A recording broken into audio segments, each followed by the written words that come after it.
Salut à toutes et à tous et bienvenue dans cette nouvelle vidéo discussion. Aujourd'hui, on va s'intéresser à un logiciel qui est Figma et plus particulièrement à la partie community et aux plugins qui sont proposés. Aujourd'hui, Figma, c'est un grand nombre de plugins, des centaines de milliers. Une communauté hyper active qui propose beaucoup de contenu. Et ce que je vous propose aujourd'hui, c'est de découvrir 10 de ces plugins les plus indispensables à votre créativité. Ils vous permettront de gagner du temps, gagner en créativité, d'aller beaucoup plus vite dans la réalisation d'éléments, d'avoir également un gain de temps sur certaines actions répétitives, etc. Si jamais la vidéo vous a plu, comme d'habitude, un petit like, un partage, un abonnement, ça permet à la chaîne de se développer et à moi de continuer à vous proposer des contenus. Et puis, écoutez, moi je vous souhaite un bon visionnage de la vidéo et je vous dis à tout de suite.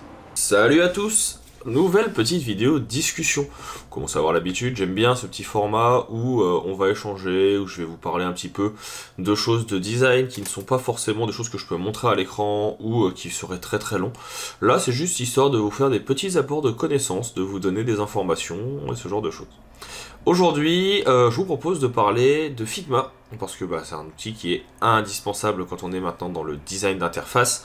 Il y a même de plus en plus de gens qui font leur présentation dessus, c'est en train de damer le pion à Canva, j'aurais jamais cru, mais oui, de plus en plus de mes étudiants font leur présentation sur Figma. Donc je trouve qu'il est essentiel d'en parler, d'échanger avec vous sur ce sujet. Et pour moi, aujourd'hui, on va parler d'un sujet qui est important. Ce sujet, c'est celui des plugins. On ne se rend pas compte à quel point la partie community de Figma est importante. Il y a de tout, aussi bien des ressources graphiques, des images, des fichiers, etc.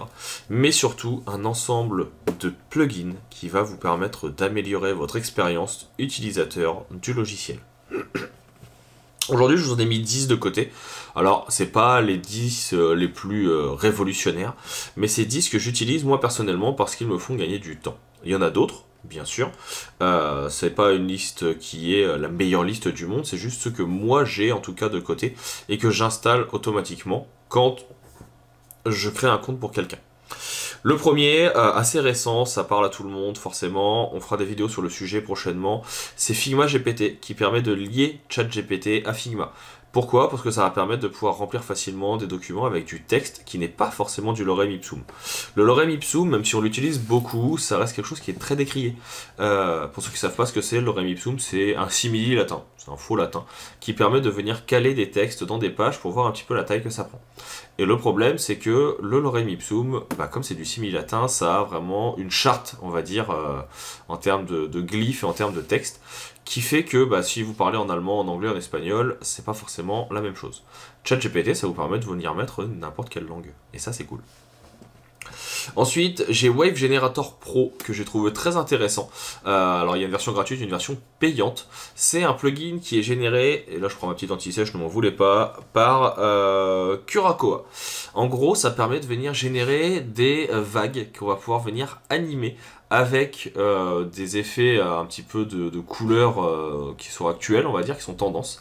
Mais surtout, en plus de ça, il propose d'autres plugins pour faire des blobs, des confettis, etc. Bref, c'est une machine.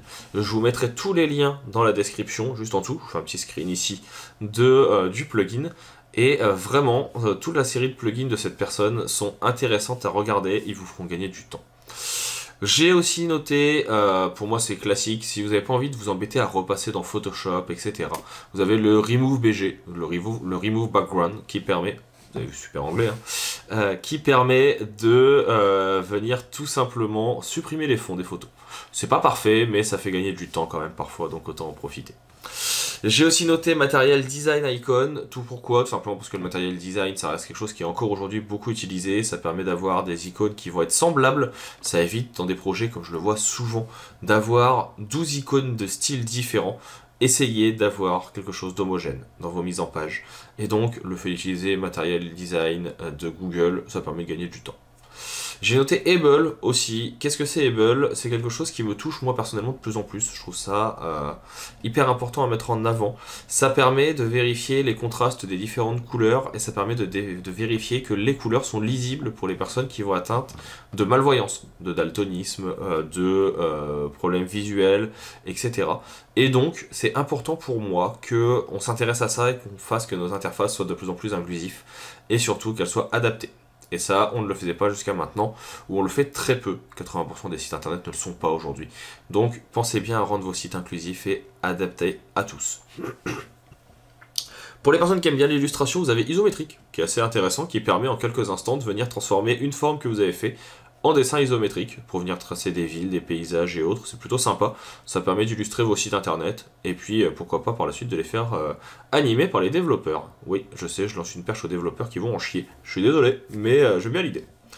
Pareil, pour les animations, After, c'est un peu compliqué pour tout le monde.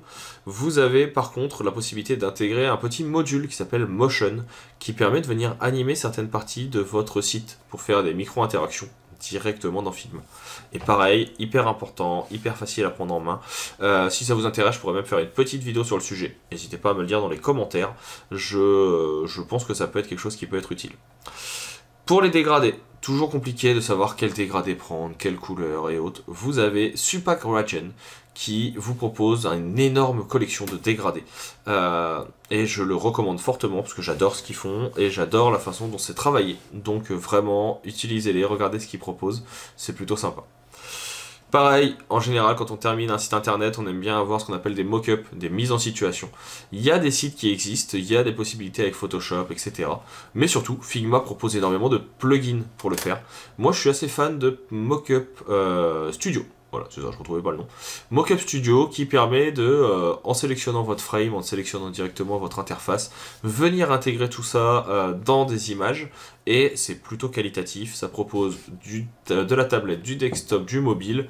Donc vraiment à utiliser et à avoir de côté. Il y a une version premium, il y a une version gratuite. Forcément, c'est souvent le cas, il faut aussi rémunérer les créateurs et les développeurs. Donc je vous invite à aller regarder ce qu'ils font, c'est plutôt cool.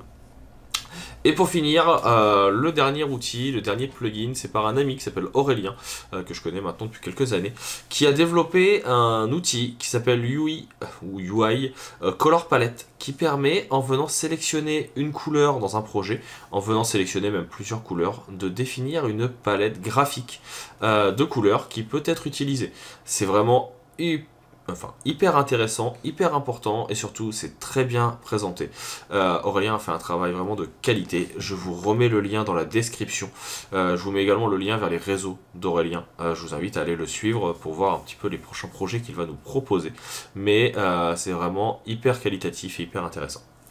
Donc voilà pour cette petite vidéo sur tout ce qui touche au plugin Figma. J'espère que ça vous aura plu. N'hésitez pas à me le dire dans les commentaires. Dites-moi aussi quels sont vos plugins favoris, quels sont les plugins que vous utilisez à chaque utilisation du logiciel, ceux que vous souhaitez mettre en avant pour les faire découvrir aux autres. Et puis pour ma part, je vous dis maintenant à bientôt. Je vous souhaite une bonne continuation et un bon apprentissage des outils de design. Salut à tous!